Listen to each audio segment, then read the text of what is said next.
Alright, I hope you guys can hear me over the traffic noise. I'm intentionally right next to a busy road. This new dog here that I have, he's pretty unsure about roads. So I went for about 15-20 minute walk with the backpack on a place called the Greenbelt, which is just like a walking path alongside a river. And right now I'm just hanging out in the middle of downtown Boise, again right next to a busy road. And so I'm doing a little bit of, you could call this a little bit of flooding.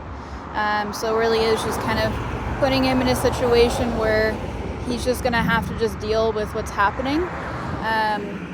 It's a controversial topic, but I find that it's really helpful when it's done properly.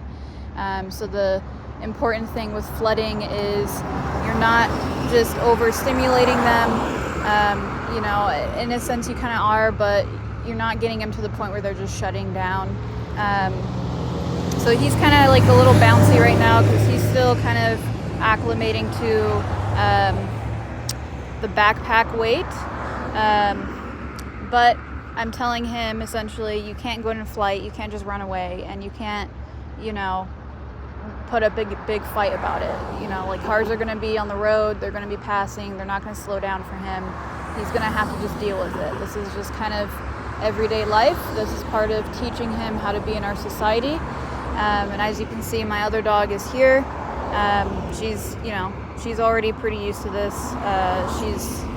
This doesn't faze her anymore. This is not really a challenge for her. For him, as you can see, it's a little bit of a challenge for him. But again, right, I'm kind of teaching him that the only way for him to deal with this is just to deal with it, right? Just being here, you can't run away. So it's really important for you guys to do these kind of things with dogs who have low self-esteem. It helps build their confidence. And it's also good mental work for them. So he's going to be nice and tired after all this. And everyone loves a tired dog, right? Because they're always calm. So again, I'm just standing here after 15-20 minute walk. And then we'll be walking back another 15, well, it's probably about 5 minutes back to the car. And that's going to give him a good opportunity to just kind of decompress a little.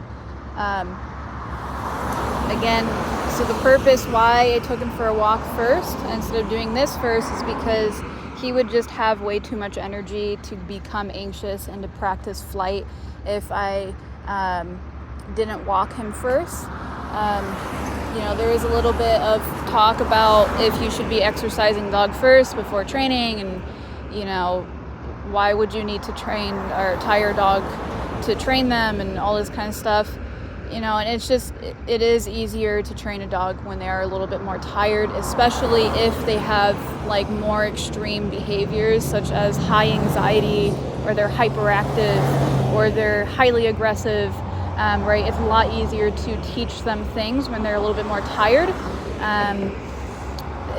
Their brain is just more available to take in information, really, because they're not in such a high stimulated state. So right here, this is actually a really good choice that he made on his own. I didn't tell him to go into a down and give him any kind of signal or pressure. He just optionally went into a down, right? And there's lots going on, right? Lots of traffic, loud noises. I'm actually next to a construction site as well. And so all of this is, again, this is flooding him. This is letting him know you don't have any other options but to just deal with it. And that's kind of life, right? That's life in our society, right? Kids have to go through that. They have to just kind of deal with just being in our society. They can't be, sheltered all their lives. Cars are not going to slow down. They're not going to be less quiet. Construction people are not going to stop what they're doing just because you're walking your nervous dog.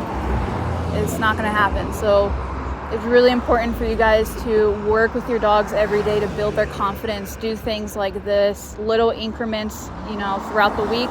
You don't have to do flooding every session, every day. That can be a little too much, really, for anyone. especially if you have a more sensitive type dog or breed.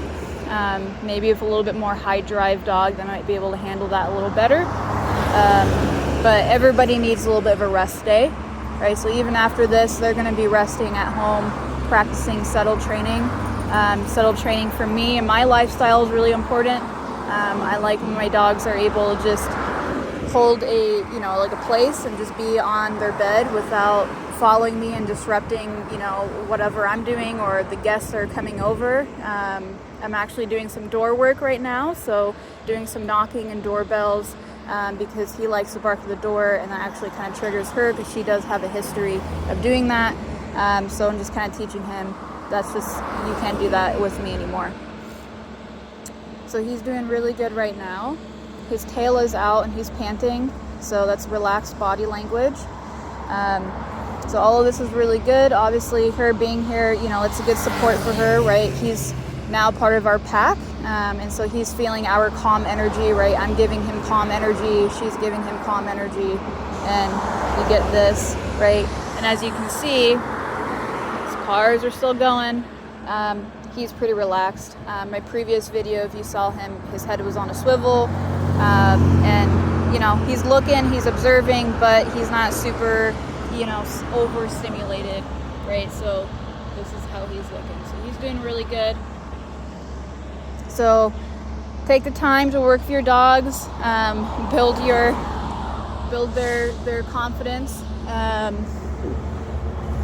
Take the time to do that, because it's a very unfair expectation to put on your dog for you to think that they can just accept how our society works. Very backwards for them. It's not natural. You have to train them all the time for them to understand how to do this. I even still work with my dog, all the time to get her used to sights and sounds of our society, because it can be pretty wacky for them. So they need extra support. All right, guys, I hope you have a good rest of your day, and see you next time.